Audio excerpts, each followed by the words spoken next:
তেমনি ভাবে আল্লাহ রসুলের সাথেও বেয়াদবি করেছে। আর এর অনুসারী যারা আমাদের দেশে, তারা বলে কোনো মাজার বা কোনো রওজা এগুলির দিকে কোনো কবর জিয়ারতের নিয়ত করে যাওয়া যাবে না। এবং তাদের দাবি হলো যে 3টা মসজিদ ব্যতীত আর কোনো মসজিদের উদ্দেশ্যে বা অন্য কোথাও জিয়ারতের নিয়ত করে যাওয়া যাবে না। ফুটন্ত কলি সংগঠন কর্তৃক আয়োজিত 24তম জশ্নে জুলুস ঈদে মিলাদুন্নবী ফাতাহ ইয়াজদাহম উপলক্ষে আজিমুস সুন্নি সম্মেলন 2024 অনুষ্ঠিত।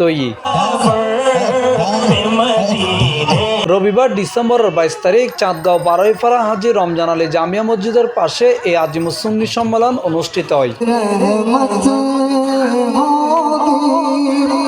বারোইপাড়া হাজী রমজান আলী জামিয়া মসজিদের খতিব হযরতুল আল্লামা মুস্তাফা কামাল আল কাদরি সভাপতিত্বে প্রধান অতিথি হিসেবে উপস্থিত আছেন ফরিদপুর বিশ্ব জাকির মঞ্জিলুল হাদেম মুফতি আলওয়াদ্দিন জিহাদি। প্রধান বক্তা হিসেবে উপস্থিত আছেন ইমাম আজম রিসার্চ সেন্টারের পরিচালক মুফতি মাওলানা মোহাম্মদ শহীদুল্লাহ বাহাদুর মাদ্দাজিল্লুহুল আলী। মনে রাখবেন, এই আকীদা যদি আপনার সঠিক না হয়, নামাজ রোজা হজ যাকাত যাবতীয় আমল থাকা সত্ত্বেও ভুল আকীদার পথে থাকার কারণে আখিরাতে আপনি জাহান্নামের পথে রওনা দিতে বাধ্য হবেন।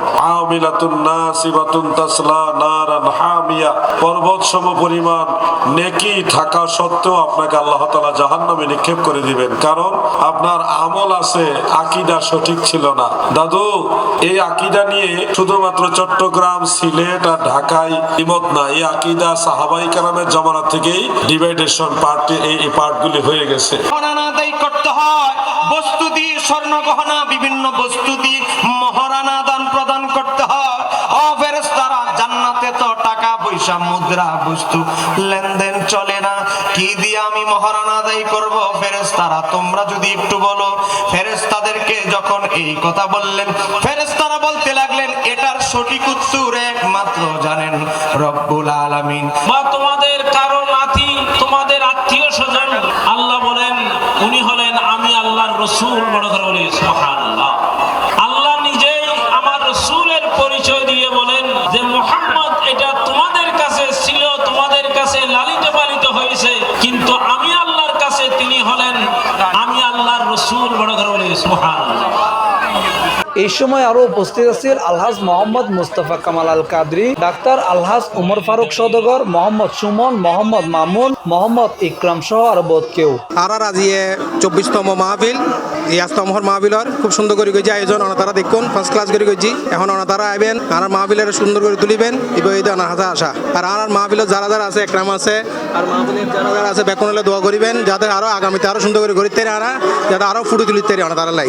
এই মিলাদতন এই ঐতিহ্যবাহী আর 24তম মানে বারেফারার বাসিল্লা বলে এখন আনন্দময় ইসলামত জীবন যাপন লইন একান যে উজুরক লাইনে কিছু দিক নির্দেশনা দিব, কিছু ইসলামের হত হইব, এই বাইকের একান পাওনা।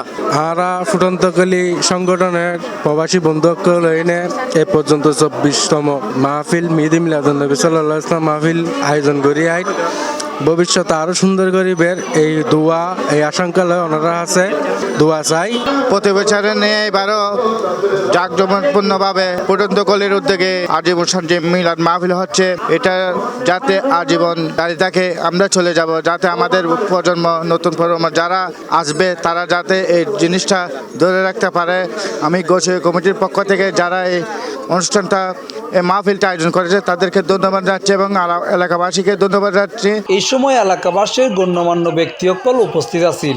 মুফতি আলওয়াদ্দিন জিহাদির আখিরি মোনাজাতের মাধ্যমে অনুষ্ঠান সমাপ্তি হয়। সংগঠন ফুটন্ত কলি এই সংগঠনের যুবকদের কর্তৃক আয়োজন। C+TV চট্টগ্রাম। প্রত্যেকের সাথে সহযোগিতা করুন।